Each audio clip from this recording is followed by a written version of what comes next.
Science physics, and we are dealing with the lesson force and Newton's laws of motion. In today's session, we will solve a few more new. The first one, how much momentum will a dumbbell of mass 10 kg transfer to the floor if it falls from a height of 80 centimeter? Take its downward acceleration to be 10 meter per second square. So first let us write the given. Mass of the dumbbell is 10 kg. Then distance covered by the dumbbell, that is, it is falling down 80 centimeter. We have to convert 80 centimeter to meter. So 0.8 meter. Initial velocity u is 0. It's 0 because it's dropped from a position of rest. So it's initially at rest and then it's been dropped down, and its acceleration is 10 meter per second square. We need to find what is the momentum, that is mass into velocity. But we don't know what is the final velocity of the dumbbell. So we are going to use the momentum formula. Momentum is nothing but, let's see the solution. The momentum of the dumbbell when it hits the ground will be m into v. So we'll use the third equation of motion, what we have learned in the first chapter, that is the previous chapter. V square minus u square is equal to 2as. So now we shall substitute the values of v, u and acceleration and distance.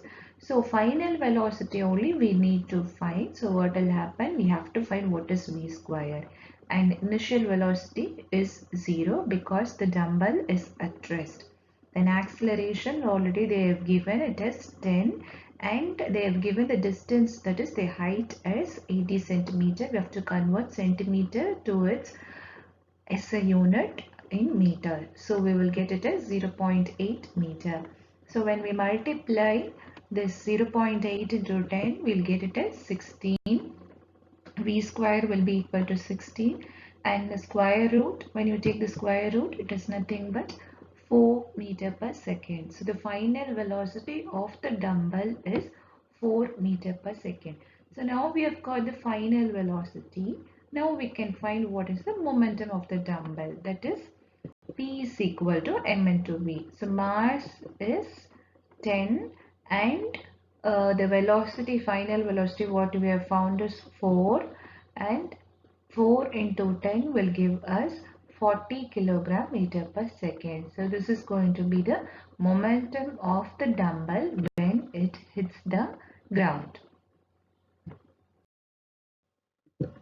The second numerical, so I have already solved this in the previous one. We have already solved in the previous video, but by mistake the value has been substituted wrong.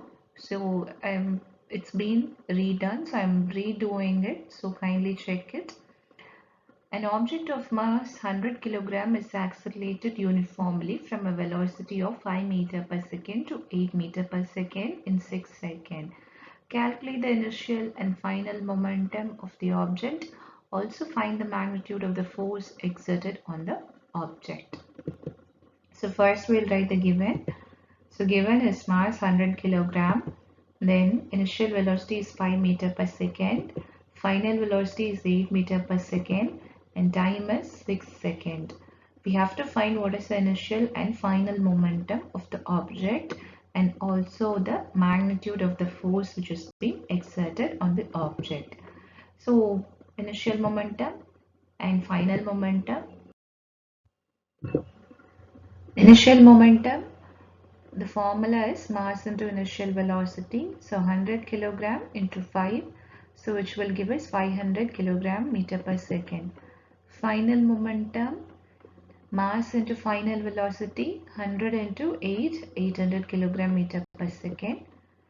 We need to find the acceleration. Only when we find the acceleration we can find what is the force. So acceleration is v minus u by t. So 8 minus 5 by 6, 6 is nothing but the time which is given in the question. 3 by 6 will give 0.5 and meter per second square is the SI unit of acceleration. Third one, we have to find what is the magnitude of the force. That is, using Newton's second law of motion, we can find what is the magnitude of the force. F is equal to ma.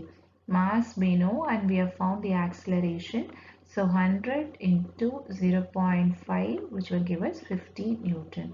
So requesting all of you to make a note of this problem once again. Let's have a look at the reasoning questions. These are your book back exercise questions. When a carpet is beaten with a stick, dust comes out of it. Explain. So why does it come out of it? So it's nothing but it is due to inertia of rest. So when we beat the carpet with the stick, the dust will be coming out of the carpet. Why it comes out? Because the fibers which are present in the carpet, they start to vibrate or they start to move. So once they move, they'll be moving forward and in backward direction. So as the carpet's fiber, they just move forward and backward, and when we beat the carpet suddenly, the dust particles due to inertia of rest. So already they are at rest. Okay. So they are at rest, and inertia of rest is nothing but the inability of an object to change its state of rest.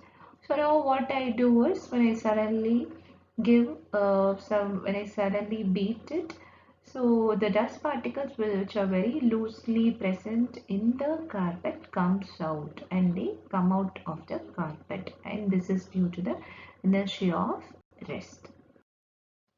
Second one, why is it advised to tie any luggage kept on the roof of a bus with a rope? Suppose if we are not going to imagine that there is a luggage which is on the bus roof and it's not being tied, and the bus is going to go very fast and slow. So if it is not tied, the luggage may fall down or it may be thrown away from the roof also. So all those things may happen. But what is the physics behind it? So this is nothing but it is due to inertia of motion here. So when the bus moves, the luggage will also move with the same velocity as that of the bus and in the same direction.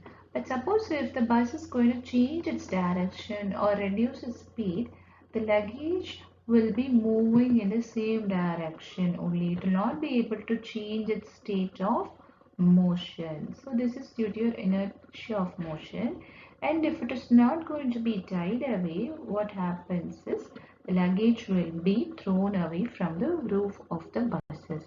So in order to avoid it, we tie the luggages while they are kept on the roof of the buses.